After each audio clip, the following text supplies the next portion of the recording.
Islam is an honest reporter's kryptonite. Take a seasoned journalist on a groundbreaking news program and ask him to give you the simplest, most basic information about Muhammad and the Quran. That reporter will suddenly turn into the most pathetic, trembling, sniveling, cowardly journalistic jellyfish you've ever seen in your entire life. I haven't any courage at all. I even scare myself. Since all the Scooby snacks in the world won't convince anyone in the mainstream media to flee the fortress of Dimitude, the task now falls to viewers like us to demand some degree of journalistic integrity. We can do this by watching various news specials about Islam and exposing the endless supply of false claims and misrepresentations they assume we're too stupid to spot. If the networks start losing credibility over their dishonest reporting, if their inaccuracies become a source of embarrassment, maybe they'll be a bit more careful the next time they decide to do a puff piece on the religion of puff piece. Is my nose bleeding? There are plenty of news programs out there in dire need of a good public flogging, and I intend to go through as many of them as possible in the coming months. But where do we begin? Well, to keep things simple, let's go alphabetically. ABC News masterfully demonstrated what we might call the frightened ostrich method of reporting in their 2020 special, Islam, Questions and Answers. Our questions about Islam were answered by Diane Sawyer, Bill Weir, and Lama Hassan, the three blind mice of prime-time political correctness. Let's see how they run. We're just like everybody else. Being a Muslim in America, in my opinion, doesn't make me any different than anyone else. 110% American. If ABC had called this program What Westernized Muslims Believe, I wouldn't have a problem with Muslims saying we're just like everyone else. But this program is called Islam, Questions and Answers. ABC is supposedly giving us information about Islam, not about Westernized Muslims who wouldn't know the Quran from a phone book. What does Islam teach about Muslims? Chapter 3, verse 110 of the Quran says to Muslims, "You are the best of peoples ever raised up for mankind." Muslims are the best people in the world. How about Jews and Christians? Surah 98, verse 6 reads, "Verily, those who disbelieve in the religion of Islam, the Quran, and Prophet Muhammad, from among the people of the Scripture, Jews and Christians, and al-mushrikun will abide in the fire of hell. They are the worst of creatures." We are the worst of creatures. Muslims are the best of peoples. According to the Quran, then, are Muslims just like everyone else? Not a bit. ABC had a chance to explain this, but accurate information about Islam just wasn't a priority in their 2020 special on Islam. In the beginning, Adam and Eve. Though in Islam, God created them equally out of dust, not one from the other. Adam and Eve were created equally from dust, according to the Quran. Diane doesn't give us a reference for this lovely teaching, and she couldn't if she tried because the Quran doesn't say it. What does the Quran say? Surah 4:1, "O mankind, be dutiful to your Lord, who created you from a single person, Adam, and from him, Adam, he created his wife, Eve."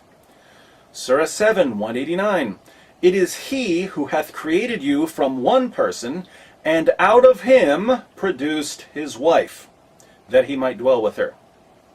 If that's not clear enough, in Sahih al-Bukhari 33:31, Muhammad said, "Woman is created from a rib." Are men and women created equally from dust in Islam? Only if Diane Sawyer turns out to be a higher authority than Muhammad and the Quran. Good luck with that, Diane. And until Jesus comes, in the Quran, he sits at the right hand of God. Jesus sits at the right hand of God. That's what Christians believe, but is that what the Quran says? Once again, no chapter, no verse. Why? Because the Quran never says it. The Quran does say in Surah 355 and Surah 4:158 that Allah raised Jesus to himself, but that's not the same thing as saying that Jesus now sits at the right hand of Allah. According to Muhammad in Sahih al-Bukhari 34:30, Jesus is in the second heaven with John the Baptist, several heavens away from Allah, certainly not at Allah's right hand. And also in the Quran, the heart of Islam, Muhammad's 5 pillars. Sorry, Diane, but the 5 pillars don't come from the Quran. They come from the Hadith. You won't find the Shahada in the Quran. You won't find pray 5 times a day in the Quran. You won't find a list of 5 pillars in the Quran. I'm pointing this out because this is as basic as it gets, and you're not even getting this right. No, the reality is that the vast majority of Muslims in the United States are not mosque-attending kinds of Muslims, and that's okay. It's okay for Muslims to do other things when they're supposed to be at the mosque? Seriously? In Sahih al-Bukhari 657, Muhammad was about to burn Muslims alive and burn their houses to the ground because they didn't show up for prayer. It seems Muhammad took this whole mosque thing pretty seriously. But not to worry, all you Muslims who don't want to go to the mosque, ABC News has a thoroughly westernized Muslim woman telling you it's okay to ignore your prophet's commands. And Muhammad said that we should all be tolerant of each other's religion. No source, Diane? No chapter and verse? I hereby invite anyone from any planet to show me where Muhammad said we should all be tolerant of each other's religions. Never happened. But Muhammad did say, fight those who believe not in Allah. O you who believe, fight those of the unbelievers who are near to you and let them find in you hardness. Muhammad is the messenger of Allah, and those who are with him are severe against disbelievers and merciful among themselves. I have been commanded to fight against people till they testify that there is no God but Allah. O you who believe, do not take the Jews and the Christians for friends, they are friends of each other.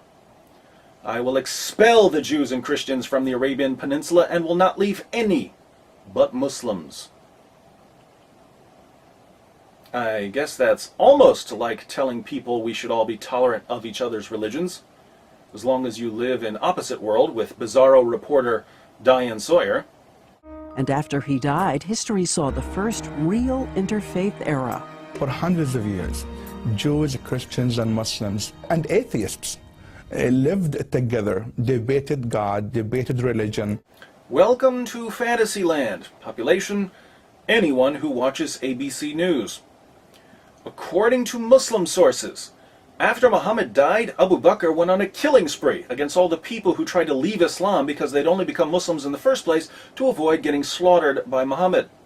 Umar took over after Abu Bakr, and he forced Christians to sign an agreement, the Pact of Umar, saying they wouldn't build churches, repair damaged churches, sing loudly in their churches, or wear crosses. They had to give up their seats for Muslims, they had to feed Muslims, and they had to let Muslims sleep in their churches. And if the Christians ever violated any of these rules, the penalty was death. Over the next 14 centuries, more than 270 million people were slaughtered in the name of Islamic jihad. Christians, Jews, Hindus, Zoroastrians, everyone who refused to become Muslims. And Diane Sawyer and ABC News whitewash all of it, describing life under Islamic rule as an interfaith paradise. It's kind of offensive, isn't it? Is it true, though, that those words should then supersede anything he said earlier? Not at all. In Surah 2:106 and Surah 16:101, the Quran says that later teachings abrogate earlier teachings. Not at all. Muhammad said that later teachings abrogate earlier teachings. Not at all. All classical Muslim scholars said that later teachings abrogate earlier teachings. Not at all. Who challenges the doctrine of abrogation? ABC News. So, there you go. 14 centuries of Muslim scholarship and reality itself get tossed out the window. While a fundamentalist Muslim follows Muhammad's instruction to fight the infidels, moderate scholars argue the infidels he was talking about were specific enemies that have been dead for 1,300 years. Wow. Muhammad's violent teachings only applied to a few enemies for a certain period of time. Of course, Muhammad didn't interpret it that way. The rightly guided caliphs didn't interpret it that way. Muhammad's companions didn't interpret it that way. Centuries of Muslim leaders and scholars didn't interpret it that way. But none of that matters, because world-renowned Quran scholar and theologian Bill Weir tells us that when the Quran says to Muslims, fight those who believe not in Allah, it doesn't really mean what it says. Maybe we can get Bill to write his own commentary. He could explain why 14 centuries of Muslims didn't understand the Quran at all. And the Quran only calls for jihad against invaders threatening a Muslim home. I'll tell you what, Bill, I'll read the verse, and you tell me where you're getting confused. Surah 9:29. Fight. Fight whom? Fight invaders? No. Fight those who believe not in Allah. So this is fighting people based on what they believe. Fight those who believe not in Allah, nor the last day, nor hold that forbidden which hath been forbidden by Allah and His Messenger, nor acknowledge the religion of truth from among the people of the book, that's Jews and Christians, until they pay the jizya with willing submission and feel themselves subdued. Does that sound like it has anything to do with fighting invaders? No. Do you know why? Because it has nothing to do with fighting invaders. It's a command to fight unbelievers. And when this verse was revealed, Muslims began their long tradition of offensive jihad, fighting to subjugate all non-Muslims. You won't learn any of this from ABC News, though. Is there anything in the Quran that promises 72 virgins for a holy martyr? I don't see any evidence in the Quran for the pledge of 72 virgins. This notion of 72 virgins actually comes from a mistranslation, with the real translation being 72 raisins. There are actually two separate errors here. Irsad Manji seems to think that the number 72 comes from the Quran. It doesn't. That comes from the Hadith. Then she tells us the Quran doesn't say Muslims will get virgins in paradise. It says they'll get raisins. So the houris of the Quran are raisins, not virgins. This is a mangled edition of an argument by Christoph Luxemburg. The main problem with Irsad Manji's claim is what the Quran says about these houris. The Quran says Muslims will marry the houris. It says the houris will be chaste and beautiful. It says the houris will have beautiful eyes and large breasts, and that they'll love their husbands. It's fine with me if Irsad wants to translate houris as raisins, but if she does, Islam just got a lot creepier. He says bestsellers like The Way of the Muslim are often quoted in place of the Quran and contain dangerous ideas. Which means the blood money or the compensation for killing of the disbeliever is half of the blood money of the Muslim man. When you devalue the life of non-Muslims, that is the root cause of the problem. Terrorism is the last step. Now, this is just hilarious. Radical Muslims are quoting books in place of the Quran, and they're using these modern books to justify killing. What's the real source of terrorism? Devaluing the lives of non-Muslims by saying that the blood money for killing a non-Muslim is half as much as the blood money for killing a Muslim. How did these modern Muslim authors ever come up with such a horrible teaching? They got it from Muhammad, Sunan Abu Dawud 45:27. The value of the bloodwit in the time of the Apostle of Allah was 800 dinars, or 8,000 dirhams, and the bloodwit for the people of the book was half that for Muslims. Are you catching this? According to ABC News, the real source of jihad and terrorism isn't Muhammad's teachings. No, the violence springs from modern books by modern Muslim authors who, as you just saw, are getting their views directly from Muhammad's teachings. And radicals have used these murder and martyr myths. Murder and martyr myths. All this talk about jihad and fighting unbelievers and martyrdom, it's all based on myths. guess that's why Muhammad said in Sahih al-Bukhari 2797, "By him in whose hands my soul is, I would love to be martyred in Allah's cause and then come back to life and then get martyred and then come back to life again and then get martyred and then come back to life again and then get martyred." Just myths. Dictators combine that resentment with a perverted version of Islam and manipulate their people with a holy hatred of America. Dictators use a perverted version of Islam to incite hatred against America. Let me break this down for you because a drugged monkey could figure this one out. Listen to the Quran. This is Surah 5, verse 33. "The punishment of those who wage war against Allah and His Apostle and strive to make mischief in the land is only this, that they should be murdered or crucified, or their hands and their feet should be cut off on opposite sides, or they should be imprisoned." Here we have various penalties for making mischief in a Muslim land, depending on the severity of the offense. The worst form of mischief making is bringing a non-Muslim military into a Muslim country. Has the United States done that? Yes. What's the penalty according to the Quran? Death. Do Muslim leaders need to pervert Islam in order to fuel hatred against America? No. They just need the Quran. A fatwa is nothing more than just one cleric's opinion. You could issue a fatwa that Coke is evil and you should drink Pepsi. Fatwas are a dime a dozen. They are meaningless. Fatwas are meaningless?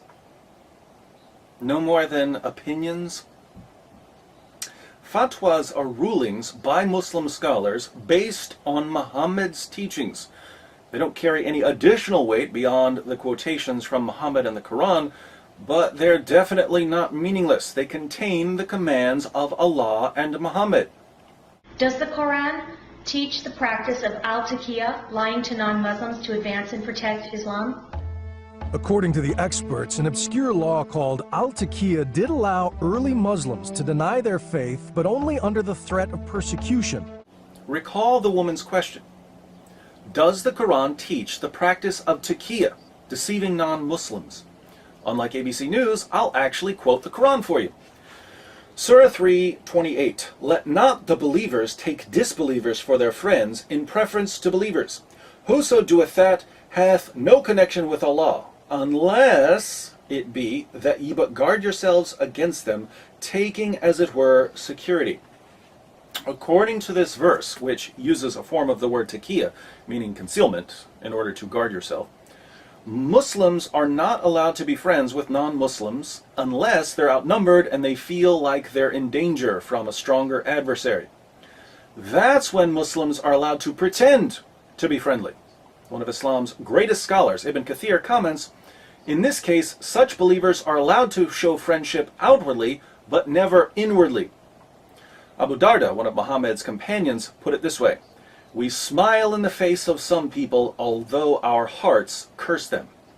As for ABC's claim that taqiyya is just an obscure law for early Muslims, Muhammad's companion Al-Hasan said, "Taqiyya is allowed until the day of resurrection."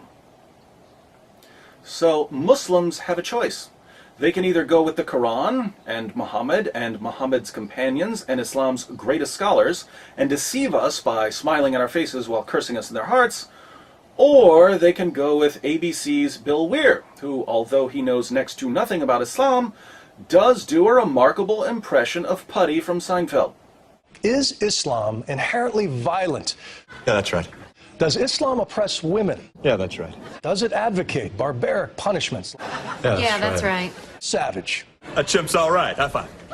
The Quran is very, very clear that in the eyes of God, men and women have equal rights and equal responsibilities. Surah 4:3 says that men can marry up to 4 women. Do women get to marry up to 4 men? No. Surah 4:24 says that Muslim men can have sex with their female captives and slave girls. Do women get to have sex with their male captives and slave boys? No. Surah 4:34 says that men can beat their wives into submission. Do women get to beat their husbands into submission? No. So, do men and women have equal rights and responsibilities in the Quran? No. Men and women are about as equal as hammers and nails in the Quran. The Prophet Muhammad's own beloved first wife, Khadija, was a wealthy, self-made entrepreneur. Now, Irsad Manji is correct when she says that Khadija was a wealthy entrepreneur. So that's not an error. The error is that Irsad uses this as proof that men and women are equal in Islam. And here she's just being silly with her timeline. Khadija was a wealthy entrepreneur before Islam, before she married Muhammad, before Muhammad received his first revelation. So what does her status as a businesswoman tell us about Islam? Absolutely nothing. If we want to learn something about women in Islam, let's listen to someone with a little more experience of life with Muhammad.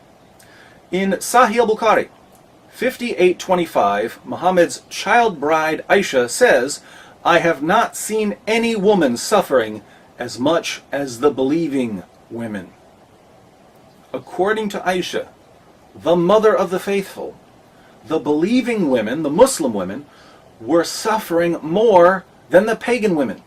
And by the way, the context of this quotation is that a Muslim man had beaten his wife until her skin turned green. Aisha was complaining about Muslim women being brutally beaten by their Muslim husbands. She realized that non-Muslim women were much safer because their husbands didn't have a revelation from God advocating spousal abuse. But this doesn't matter at all to ABC because Muhammad, 15 years before he declared himself to be a prophet, married a rich old widow. Guess that settles things. And reminding us that all the peaceful American Muslims are part of America's first line of defense.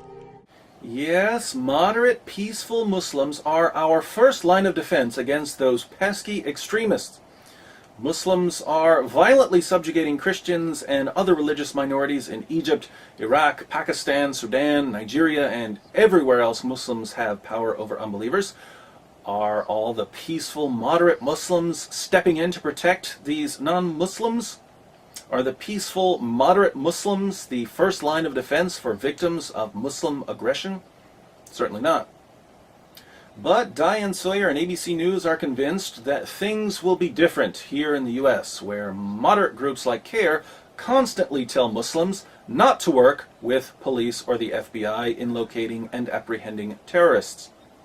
By the way, there was a bonus blunder in the clip we just saw. Notice that ABC showed us a picture of Sadiq Abdul Malik, who, according to Diane Sawyer, is one of the moderate Muslims always prepared to protect us from extremists. Sadiq supports Revolution Muslim and the Taliban. He defended Nidal Malik Hassan after the Fort Hood massacre, and he calls for the destruction of Israel. But hey, I'm sure he's quite ready to save us from all the radicals he supports. It's my duty as an American Muslim to stand between you, the American non-Muslim, and the radicals who are trying to attack you. It's a Muslim's duty to stand between us and the radicals who are trying to carry out Muhammad's commands in the Quran and the Hadith. I'll tell you what, Imam Rauf, you show me that anywhere in the Quran or authentic Hadith, and I will personally help you build a mosque at ground zero. But you won't show me, because you know this isn't what Islam teaches at all. In areas where Muslims make up a majority, the duty of Muslims is to violently subjugate all non-Muslims.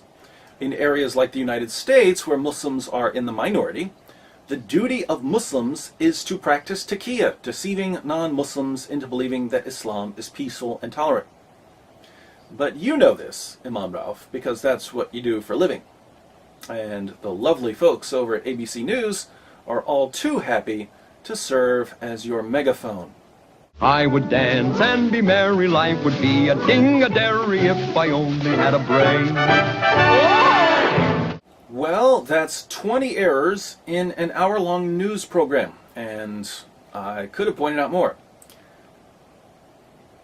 Isn't it sad that if you want accurate information about Islam, you have to get it from the internet? Because the major networks and their research departments with their endless trunks of money just can't seem to get anything right when they talk about Islam?